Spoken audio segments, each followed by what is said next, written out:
নমস্কার, কেমন আছো তোমরা সবাই? শিউলি লাইফস্টাইল ব্লগে তোমাদের অনেক অনেক স্বাগত জানাই।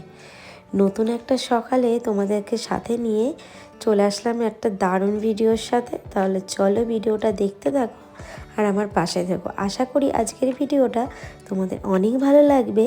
আর ভালো লাগলে অবশ্যই কিন্তু লাইক কমেন্ট করতে ভুলো না। আর ভিডিওটা প্রথম থেকে শেষ পর্যন্ত আমার সাথেই থেকো। আর যারা নতুন বন্ধু তারা কি ভাবছো, অবশ্যই চ্যানেলটিকে সাবস্ক্রাইব করে দিয়ে আমাকে ভালোবাসা দিয়ে আমার সাথেই থেকে যেও। তাহলে চলো, এখন সকাল বেজে গেছে 7টা, আর তোমাদেরকে 7টা থেকেই তোমাদের সাথে নিয়ে ভিডিওটা শুরু করছি। তো ঘুম থেকে জাস্ট এই উঠলাম, উঠেই কিন্তু বাসি ঘর যেটা আগেই আমাদের করা উচিত সেটা আগে কিন্তু ঝাড় দিয়ে নিচ্ছি। প্রথমে কিন্তু সকালবেলা বাসি ঘর থেকে ঝাড় দিয়ে শুরু না করলে দেখবে দিনটাই মনে হয় কাজ কিছু একটা কাজ পড়ে আছে বা কাজই শেষ হয়নি। আর প্রথমে কিন্তু আমাদের কাজটা কিন্তু ঘর ঝাড় দিয়েই শুরু হয়, তাই না বন্ধুরা? তো দেখো, আর এখন আমার একটু ঠান্ডাটা কমেছে, যার জন্য একটু তোমাদের সঙ্গে কথা বলতে পারছি। জানি না কতটা ক্লিয়ার আসছে, তো তোমরা প্লিজ কিছু মনে করো না, আর অবশ্যই তোমরা সাথে থেকো। তো এইদিকে দেখো, আমার ঘরটা এই যে প্রায় ঝাড় দেওয়া কমপ্লিট। আর আমি দেখো ফ্রেশ হয়ে একদম নাইটিটা চেঞ্জ করে চলে আসলাম একদম রান্নাঘরে। আর তোমরা তো জানো বন্ধুরা, আমার সকালবেলায় কিন্তু রান্নাঘর থেকেই ভিডিওটা শুরু হয়, রান্নাঘর থেকে আমার কাজটা শুরু। তা রাত্রির বেলায় কিন্তু আমি বাসন মাজা থেকে শুরু করে ওভেন প্রত্যেকটা জিনিসে আমি পরিষ্কার করে রাখি। আর যেহেতু পরের দিন সকালবেলা আমি কিন্তু গ্যাস ওভেনটা পরিষ্কার করি, কিন্তু এই শীতের দিনে না আর সকালবেলা জলে হাত দিতে যে এতটা কষ্ট লাগে, যার জন্য কিন্তু একবারে আমি পুরোপুরিভাবে রাতে কমপ্লিট করে রাখি। আর সকালবেলা আমার ঘুম থেকে উঠেই কিন্তু আগে আমার রান্নাঘরে যেতে হয়। আমি যদি রান্নাঘরে না যেতে পারি তাহলে কিন্তু হাজব্যান্ডের খাবারই নেওয়া হবে না, যার জন্য কিন্তু বাকি কাজগুলো আমি কিন্তু পরেই করে নিই। তো এদিকে দেখো ভাত করছে আর দেবো একটু আলু সিদ্ধ। হাজব্যান্ড বলেছে ঘি দিয়ে খেয়ে যাবে। তো এইদিকে দেখো ভাতটাও আমি বসিয়ে দিলাম। তো আজকে কিন্তু 25শে ডিসেম্বর, সবাইকে জানাই মেরি ক্রিসমাস। সবাই কিন্তু খুব খুব আনন্দ করো, আনন্দ করে দিনটা কাটাও। তো আমাদের তো আর এবার হলো না, কারণ হাজব্যান্ড ভেবেছিলাম বিকালে বেরাবো, তো সারাদিনও ছুটি আর বিকালে কিন্তু ওর ডিউটি আছে। আর আমার তো প্রচণ্ডই শরীর খারাপ, এই জন্য কিন্তু এই বছর আর বেরানো হচ্ছে না।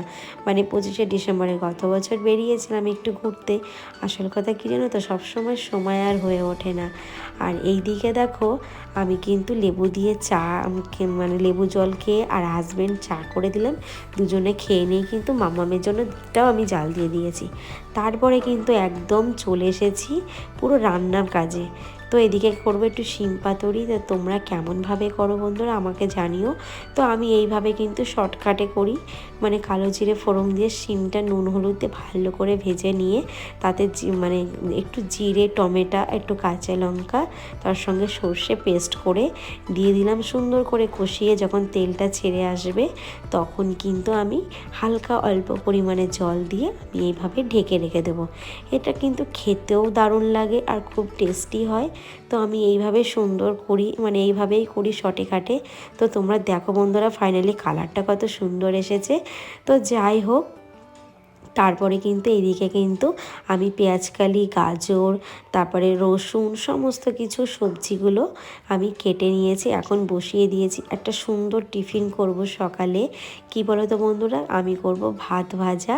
তো তোমরা এইগুলো কিন্তু প্রত্যেকে কম বেশি কিন্তু জানো রেসিপিটা, আর খেতেও কতটা ভালো হয় সেটা তো তোমাদের আর বলতেই হবে না। তো এদিকে একটু মটরশুঁটি দিয়ে দিলাম। আর সত্যি কথা বলতে বন্ধুরা, এই যে এতটা ভাত নষ্ট হওয়ার থেকে, এই যে আমি যে নষ্ট করার থেকে আমি খেয়ে নেওয়াই ভালো, তাই না? তো আমি এইভাবে মাঝে মধ্যে কিন্তু ভাত বেশি থেকে গেলে আমি কিন্তু একটা ভাত কিন্তু নষ্ট করি না। এইভাবে কিন্তু বুদ্ধি করে আমি কিন্তু খাবারগুলো একদম সুন্দর টেস্টি করে বানিয়ে ফেলি। তো এর মধ্যে কিন্তু একটু কাজু কিশমিশও দিলে কিন্তু টেস্টি লাগে। তুমি যতটা দেবে ততই কিন্তু সুন্দর হয়ে যায়। আর এদিকে দেখো, তারপরে কিন্তু আমি এই যে খাবারটা রেডি, এখন চলো খেয়ে নিই। আর হাজব্যান্ড আর মাম্মামকেও দিয়ে দিলাম। তো এদিকে কিন্তু খাওয়া হয়ে গেছে। আর খেয়ে দিয়ে কিন্তু এদিকে হাজব্যান্ড গেল একটু বাজারে, সবজির বাজার আনতে। তো আর এদিকে ভাই কিন্তু চলে গেছে, ও কিন্তু আজকে খেয়ে যায়নি, বলেছে যে আমি বাইরে খেয়ে নেব। ও না একটু বাইরের খাবার খেতে পছন্দ করে জানো তো, মানে ঘরে ওর মাছ ডাল এইগুলো বলো ভালো লাগে না, ওর চিকেন ওর মাংস মানে এটা ওর ভালো লাগে। তো এই জন্য আমাকে বলেছে রাতে খাবো সকালে খাবো না। তো ওর যেটা মনে হয়, আমি অনেকবার জোর করলাম যে দুটো গরম গরম ভাত খেয়ে যেতে, কিছুতেই খেয়ে গেল না। তো হাজব্যান্ড এদিকে কিন্তু বাজারে গেছে, সেই ফাঁকে কিন্তু এই যে বেডশিটটা চেঞ্জ করে নিলাম। আর মাম্মাম এদিকে কিন্তু উঠে গেছে, আসলে ও সবার লাস্টে উঠছে এখন, কারণ মাম্মামের তো এখন স্কুল নেই, যার জন্য দেরি করে ওঠে, আমি এই জন্য আর তাড়া দিই না। তো এদিকে কিন্তু আমি এই যে বিছনাটা গুছিয়ে নিলাম, আর হাজব্যান্ড কিন্তু বাজার থেকে চলেই এসেছে, এসে কিন্তু রান্নাঘরে সবজিগুলো রেখে দিয়েছে। আর আমি এদিকে কিন্তু বিছনাটা সুন্দর করে গুছিয়ে নিচ্ছি। জানো তো বেডশিটের একটা আছে আর দুটো না নিচে রয়েছে, তো ভাবলাম যে এখন থাক, যখন নিচে যাব নিচ থেকে নিয়ে এসে আবার পরিয়ে দেবো, ওই জন্য একটা বেডশিট ছিল এখন আপাতত পরিয়ে দিলাম। আর এদিকে দেখো যে সবজিগুলো নিয়ে এসে না বাস্কেটে ঢেলে দিয়েছে। তো তোমরাই বলো এরকম অগোছালো করে ঢেলে রাখলে কি আর ভালো লাগে? তো সুন্দর করে না গোছালে তো সবজিগুলো নষ্ট হয়ে যাবে, তাই না? আর আমার দেখো কতটা হাঁচি আসছে, কাশছি প্রচণ্ড পরিমাণে, আমার ঠান্ডাটা লেগে গেছে, এখন একটু ভালো আছি। আর কি জানো তো বন্ধুরা, গৃহিণীরা একটু কিন্তু ধৈর্য বুদ্ধি দিয়ে যদি সংসারটা করে না, তাহলে কিন্তু ঘরে বসে ইনকাম করা যায়। কেন বললাম বলো তো? এই যে যেমন আমার হাজব্যান্ড আগে এত পরিমাণে সবজি বাজার আনতো, আর প্রচুর পরিমাণে কিন্তু আমাদের বাজারে পয়সাগুলো চলে যেত, আর আমাদের দুজন তিনজনের জন্য কিন্তু এতটা বাজার লাগে না। আর সত্যি কথা বলতে ওর না অনেকটাই হাত বড়, প্রচুর খরচা করতে ভালোবাসে। আমি কিন্তু একটু উল্টো, আমি কিন্তু বুদ্ধি করে কিন্তু চালাই, যে সবজি আমাদের বাজারে বেশি পরিমাণে কেনা হয়, সেই তার থেকে বেশি পরিমাণে কিন্তু নষ্ট হয়। এই জন্য কিন্তু আমি যখন ওকে বলি, বুঝিয়ে বলি যে সবজি যতটা লাগবে সেই পরিমাণে আনতে, আমি ততটা আনার চেষ্টা করি, বেশিটা আমি কিন্তু আনতে বারণ করি। এতে কী হয় জানো তো, অনেক টাকা কিন্তু সঞ্চয় করা যায়। এই সঞ্চয় করা টাকা দিয়ে কিন্তু তুমি অন্য কোনো কাজেও লাগাতে পারো। তো হাউস ওয়াইফদের কিন্তু এই ছোটো ছোটো টিপসগুলো দিয়ে কিন্তু সংসারের টাকা কিন্তু অনেক সেভ করা যায়। আর এইদিকে দেখো আমার এদিকে মাছের মাথাটাও বার করা হয়ে গেছে ফ্রিজ থেকে, আর বাঁধাকপিও কেটে নিয়েছি, তার সঙ্গে আলু, মানে সমস্ত মশলাগুলো কেটে নিয়েছি। কেটে নিয়ে তারপরে আবার তোমাদের সামনে আসলাম। আর এদিকে মাছের মাথাটাও ভেজে নিচ্ছি। শীতকালে কিন্তু যতই বলো মাছের মাথা তার সঙ্গে কিন্তু বাঁধাকপি কিন্তু ভালোই লাগে। আর মা দিয়েছে জানো তো, মা দিয়েছে বড়ি, মানে গত বছরের ডালের বড়িটা এবছরও চলছে। তা আমিও না কোনো পালং শাক এইসবে দিতে না ভুলে যাই, যার জন্য আজকে আগেই বার করে রেখেছি, সেই ডালের বড়িটাই দেবো, দিয়ে করব, কিন্তু দারুণ লাগে বন্ধুরা খেতে। তোমরা তো জানোই, মানে নিজে হাতে করা খাঁটি মানে বানানো বড়ি দিয়ে রান্নার টেস্টটাই কিন্তু অন্যরকম হয়ে যায়। তো আমাদের হাউস ওয়াইফরা কিন্তু আমরা বাইরে ইনকাম না করলেও ঘরে বসেই ছোটো ছোটো টিপসগুলো কিন্তু আমরা ফলো করলে অনেক টাকা আমরা কিন্তু ঘরে বসে সেভিং করতে পারি। আসলে কি জানো তো, হাজব্যান্ডরা তো কাজ করে আর ওরা তো সংসারের ব্যাপারে বোঝেই না, কারণ ওরা তো পয়সা দিয়েই ওরা সমস্ত কিছু দায়িত্ব শেষ হয়ে যায়, কিন্তু আমাদের মতো গৃহিণীদের কিন্তু বুদ্ধি করে চালাতে হয়, যে কিভাবে দুটো পয়সা মানে গুছিয়ে বা নষ্ট না করে বা কোনো রকম সুন্দরভাবে সংসারটাকে চালিয়ে যদি সেই টাকাটা কিছুটা সেভিং করে আমরা রাখতে পারি, সেটা কিন্তু আমরা সংসারের অন্যান্য কাজেও আমরা ব্যবহার করতে পারি। এতে দেখা যায় যে আমাদের কিন্তু মাসের শেষে কিন্তু আমাদের এই টানাপোড়েনটাও পড়ে না, আর তার সঙ্গে কিন্তু আমাদের সংসারটাও কিন্তু হেসে খেলে দিব্যি চলে যায়। তো এইদিকে দেখো আমি নুনটাও খালি ছিল, তো সেই নুনটাও ভরে নিলাম। আর এদিকে দেখো বাঁধাকপিটাও বসিয়ে দিচ্ছি, আর বাঁধাকপিটা হয়ে গেলে পরে আমার কিন্তু রান্না কমপ্লিট। তারপরে কিন্তু এক এক করে কিন্তু সমস্ত কাজ করব, তোমরা সাথে থেকো, দেখতে থেকো। আর আজকের ভিডিওটা একটু বড় হয়ে যাচ্ছে বন্ধুরা, আর তোমাদের সঙ্গে অনেক অনেক ভিডিও আমি তুলে ধরার চেষ্টা করি। আসলে কথা, আমরা সারাদিনে এত কাজ করি, তার পেছনে কিন্তু অনেক অনেক পরিশ্রম থাকে, সেইগুলো কিন্তু সব কিছুই তোমাদের সামনে কেন তুলে সম্ভব হয় না। আর কি বলো তো, তাহলে ভিডিওটা অনেক বড় হয়ে যাবে। ওই জন্য যতটা পারি ততটাই তোমাদের সামনে তুলে ধরার চেষ্টা করি। আসল কথা কি জানো তো, আমাদের মতো হাউস ওয়াইফদের এটাই আমাদের লাইফস্টাইল।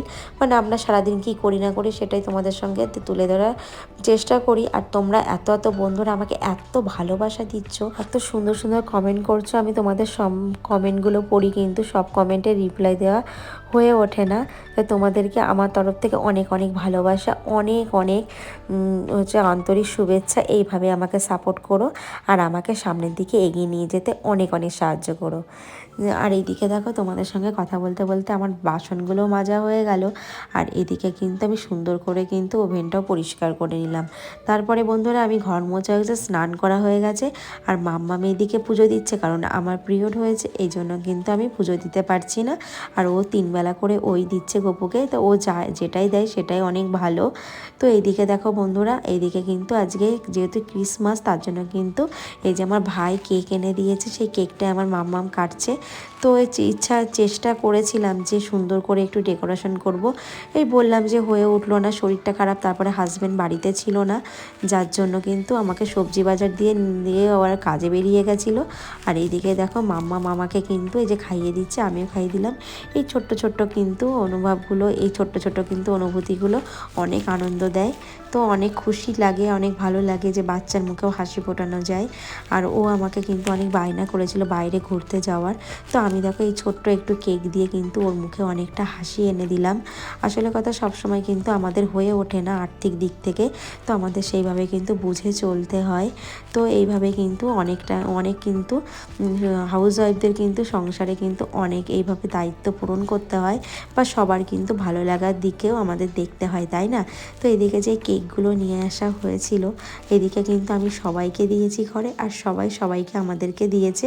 তার জন্য কত কেক হয়ে গেছে দেখো। তাই এগুলো কিন্তু টিফিন কোটও ভরে ফ্রিজে রেখে দেবো, তাহলে কিন্তু মাম্মাম যখন চাইবে অল্প অল্প করে ওকেও দিতে পারবো, আমরাও খেতে পারবো। তো এই জিনিসটাও কিন্তু নষ্ট হবে না, আর অনেকটাই ভালো থাকবে। তাহলে বন্ধুরা চলো আর কথা বাড়াবো না, এখন কিন্তু আমাদের খাওয়া দাওয়া কমপ্লিট। আর এখন মাম্মামকেও কিন্তু আমি শুইয়ে দিয়েছি। চলো তাহলে ভিডিওটা এখানে শেষ করছি। তোমাদের কেমন লাগলো জানিও, ভালো লাগলে কিন্তু অবশ্যই লাইক কমেন্ট করো। তাহলে চলো টাটা বাই, আবার তোমাদের সঙ্গে দেখা হচ্ছে।